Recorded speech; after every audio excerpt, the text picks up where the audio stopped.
I was flying back to LA with Francis, and he says, I'm willing to die making this movie. And if I die making this movie, George will take over. And if George dies, you'll take over. And somehow this movie will get made. So what happened is I died, you died, and George died, and my ghost ended up making the movie. I made the most vulgar, entertaining, exciting, actionful, sensoramic, give them a new thrill every 5 minutes because I want people to come and see it. I wanted a mission. And for my sins, they gave me one.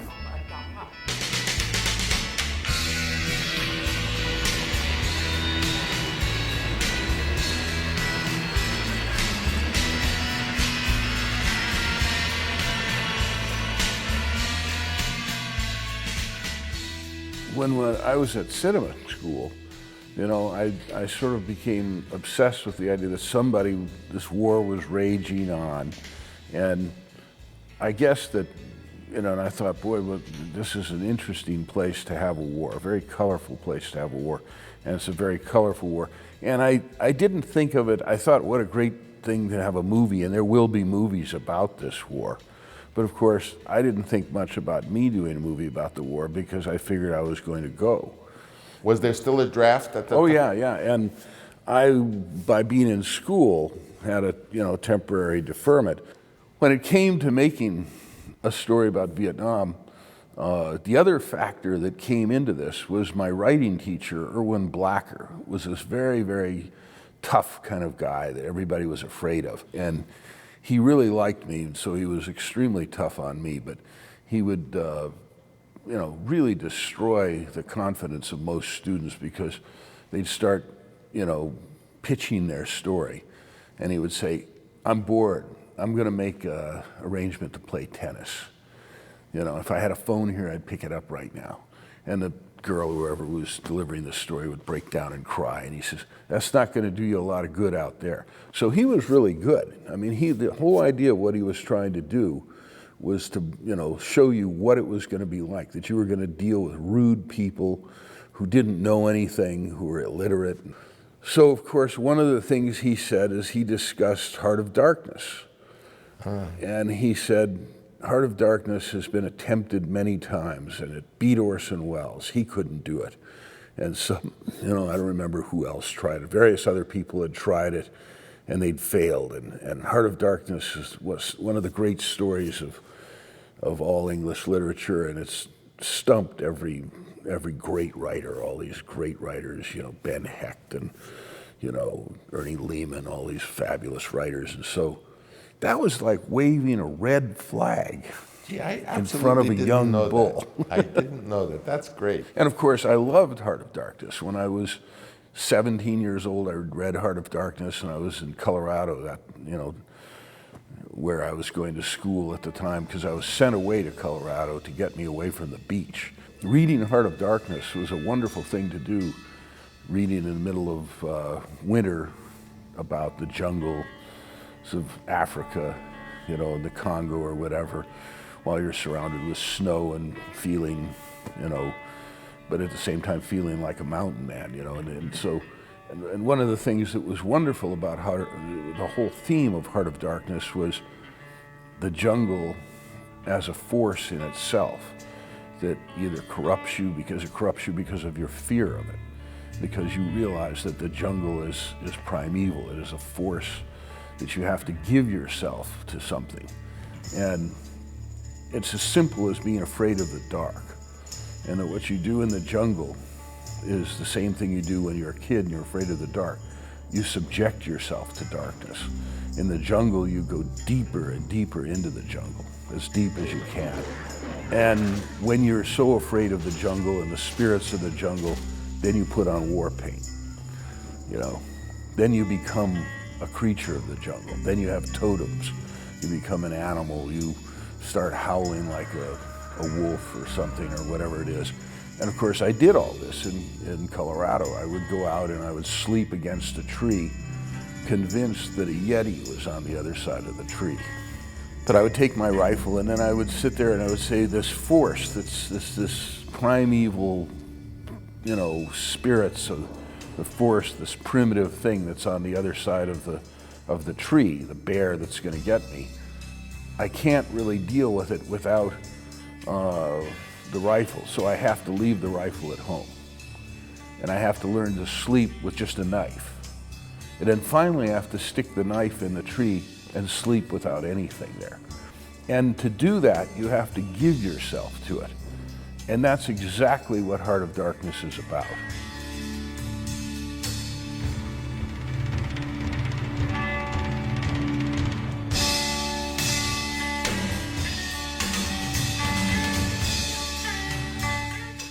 I had a number of friends who'd just gotten back from Vietnam, and they talked about it and everything, and I talked to them a great deal, and I realized I had numerous people, a great deal of information I could get, and I started going and finding anyone I could who'd been in Vietnam. So finally, I don't know whether, maybe it was George that said, you should really start writing this thing, you should write this thing.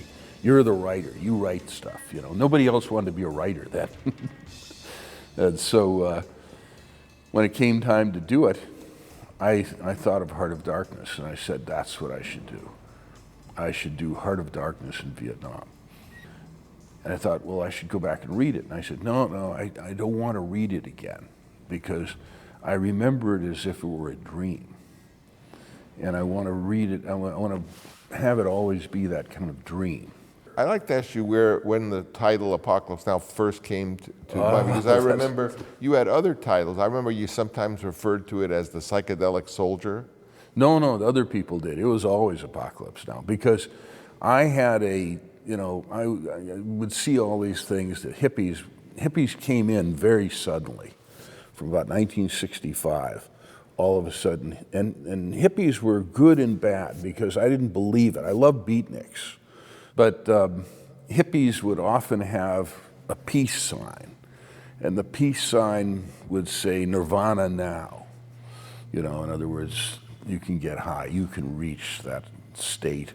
Why wait?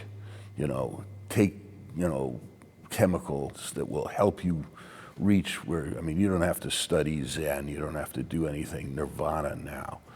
And so, of course, me wanting to be contrary, just probably for no other reason than to be contrary, and being sort of a warlike individual anyway, I took a peace sign and I converted it. It's got the, you've seen the peace sign. I put nasals on it and a tail so that it became a B-52. And then I put Apocalypse Now. That's great. So you invented Apocalypse Now out of the Nirvana Now, and the peace sign you turned into a B-52. Right. Actually, I came up with the idea that it was a California war. Mike from San Diego, far out. Johnny from Malibu, John, pretty solid surfer, far out. None of us are anywhere New York class, though. No way. That as opposed to World War II, where the guys in World War II, for all the movies about World War II, there's always a guy from the Bronx, another guy's maybe from the Midwest, but nobody's from California. But our culture was centered at this time around California. The hippies and everything the whole world. Beach Boys. Yeah, everything was California. So, and of course the war became California. You'd constantly see pictures of helicopters with flames on the front, flames on the rocket pods, psychedelic writing on the front. Everybody, every grunt had a peace sign, peace, which was ridiculous, or peace through superior firepower, something like that on their helmet, they were constantly listening to hippie music and stuff like this.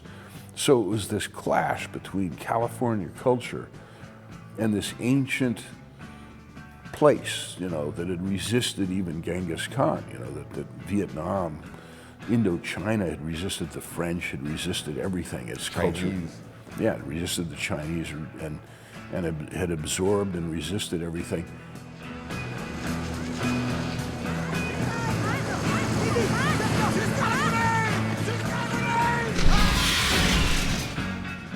Where did they had early on this extraordinary invention you did of the helicopter attack playing the psyops music, the Wagner. Shall we dance?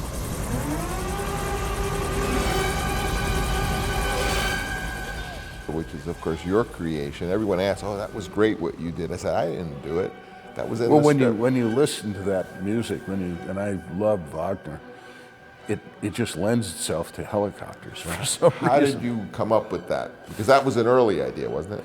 Yeah, but when I wrote the script, Then you the did. two things that I thought about all the time were Wagner and the Doors. You know, because I wrote the script entirely to Wagner and the Doors. And that's all I did was I'd take that first Doors album and put it on and just play it. I must have played that until it just, I used it up or whatever. And the Doors truly were favorites of the Vietnam guys. Oh yeah, and I Light- remember Light the My Doors Fire. to me were always the Doors. That music was always music of war, and I remember telling that to the Doors, and they were just horrified. They just said, "This is the exact opposite of." I mean, how could you get this? I said, worse yet, this is what their music is most famous for now. Just a little footnote. Ironically, the Doors were all UCLA film students. Yeah. When I was there, all of Ray Manzarek and Jim Morrison, who was the son of an admiral, a very important admiral, were all UCLA film students. Yeah, isn't that amazing? I knew them at film school. Really? And Morrison was an extremely quiet, introspective young fellow, very sweet, well-read. He was a big Nietzsche fan. He knew all about Nietzsche, and he was a poet. Well, he had to be. I mean, he had to be he was a extraordinary poet. I mean, you just listen to this stuff. It's just remarkable. Then this led to this extraordinary helicopter Wagner. When you wrote that, you must have felt, my God, what have I done?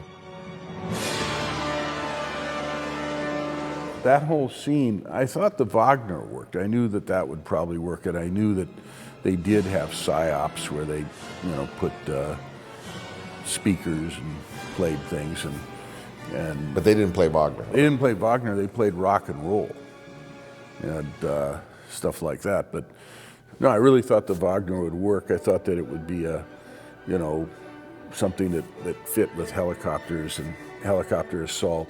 And it works so well that you can't do a helicopter assault anywhere in the world without using Wagner today. That during Desert Storm, when the 101st landed behind the Iraqi lines, they had the helicopters flying over with the Wagner before the other helicopters came, so that everybody could hear the Wagner and run away and hear Ride of the Valkyries. And then the same thing in 2003 when they invaded. Every time the Apaches would go ahead, they'd put on the Wagner. I got a letter from the great director Von Karajan, who I think conducted the version we used, but he was so blown away by the Wagner attack that he wanted to meet me and discuss other ways of using music with film, and then he died. Really? Yeah. Wow, I wish I had that letter, but he was very, very impressed with it. So you had the characters, you had the PBR, and then Willard.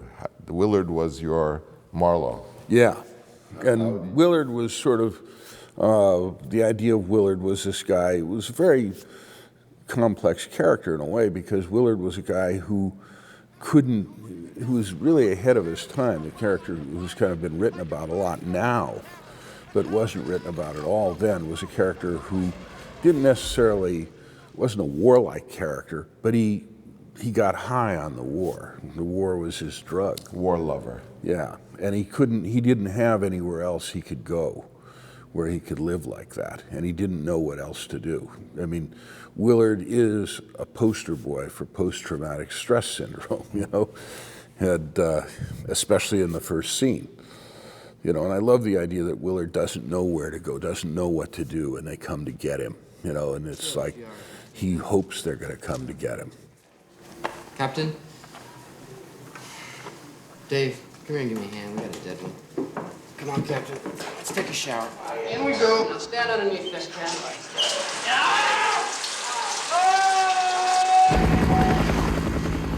of the points I wanted to make is that you created Apocalypse Now. Oh. I didn't create Apocalypse Now. So you're sitting there alone. You typing? No, I don't type anything. I write. So by you're hand. writing this out, and you're writing one scene, every scene. Is there anything else as you on Colonel Carnage then, or Well, kind I of remember tell us that about that? When I was doing those scenes with Kilgore, you know, the first Air Cav stuff, I was sort of aware, you know, because, you know, when you're growing up and you study literature, you're supposed to put all kinds of allegories in. That's what writers do. So I thought, well, this is sort of like the Cyclops. This is like, you know, Odysseus meeting the Cyclops. That's you know? wonderful for people to know. And that, you know, and then later when they meet the Playboy bunnies, those are the, you know, Sirens. sirens, you know. And but this is the Cyclops, and he has to fool the Cyclops to get past. And then the only way he can fool him is with these surfers. You know, and he finds the means. He says, "Here's Lance. You know, here's Lance Johnson." What's your name, sailor? Gunner's mate, third class, L. Johnson, sir. Gunner's mate, third class. Lance Johnson, the surfer? Yes, sir. He kind of encourages him, you know, and he says, "We have to get up into this river, you know. And there's supposed to be really good surf up there." Well, I mean, it's pretty hairy in there. It's Charlie's point. Charlie, don't surf! So what I wanted to now transition to is, so here we had this script, Apocalypse Now, which was the best of the 6 or 7 scripts. I think I wrote The Conversation. We had Apocalypse Now. So what happened is I was in a tough spot where suddenly I had to pay all this money. I had these 4 or 5 scripts. Most important was Apocalypse Now. And I went to George and I said, "George, you can make Apocalypse Now." And he had a plan on how to do it. He was going to make it very, very differently. Oh yeah, no, we were going to do it. I mean, he loves to tell the story, which is true. It's true. That I wanted to go to Vietnam while the war was still going and make the movie in Vietnam, because there had been movies made like that. They made this movie called Medium Cool, in which it was filmed during the riots at the Haskell Democratic Convention. But we wanted to actually go to Vietnam. And it was really not George. But I mean, but there were other people, you know, who part of our group who would never. They would sooner go to Canada than be in the army, or they would sooner do something really rash like get married or something.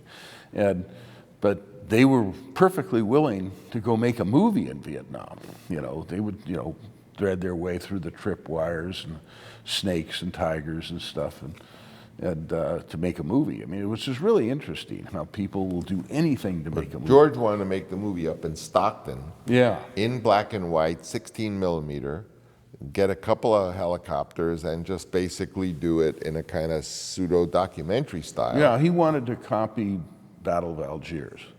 Which is not a bad idea. I mean, it's an interesting idea. I don't think it would have, you know, looking back on it, because we believed in cinema verite then. We believed that would something that was really cool that you'd watch. Now you look at it, you realize you can't. That you can sustain that for about a half hour. Well, so I went to George and I said, "George, we have Apocalypse Now. Make it." And at that point, I'm not sure, it was Star Wars. He didn't want to make it. Once he'd started, you know, off on Star Wars. And he started, remember, he was going to do Apocalypse before Star Wars. But once he made... Graffiti. Yeah, American Graffiti. And he had the taste of success, and he got rich. He got rich. He didn't want to make Apocalypse Now. He did not want to go where they have many different varieties of poisonous insects. You know, he did not want to go to a place that rained every day and was miserable and there were, you know, tigers. Right. So I go to you and I say, "Okay, George is the one to do it. Apocalypse Now, you made Dillinger. You're a terrific director. Why don't you direct it? You wrote it. You created it." And you said, "Well, I'm going to do The Wind and the Lion, or I'm going to do this incredible other thing." So I said, "I don't know. I'm in a real pickle here, because what we really need is we need a movie that is a big hit so we can make a lot of money, so then we can make all these little art films that we want to make." So I said, what if we made Apocalypse Now, if I made it, and instead of doing it the way George wants to do it, as a kind of Battle of Algiers, what if I do it as a kind of IMAX spectacle, you know, color, go make it bigger, as big as I can do it, and go the opposite direction of George, and then make it, so it can be a hit like the Guns of Navarone, or it's one of those big, because you thought a war movie could make a lot, and we'll make a lot of money, and then I can make the, little movies, like I had done The Conversation, because I had gotten to make The Conversation because of the success of The Godfather. So I said, well, I'll do it.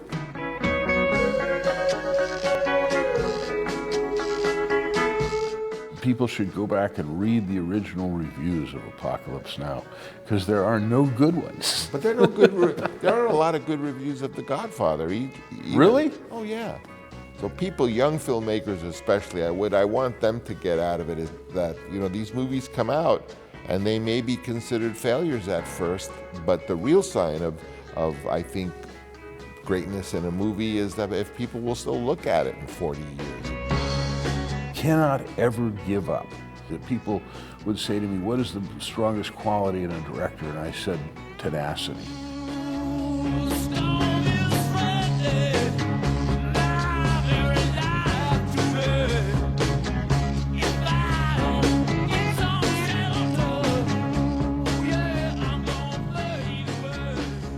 Don't forget to subscribe and hit the bell icon so you don't miss any of our videos.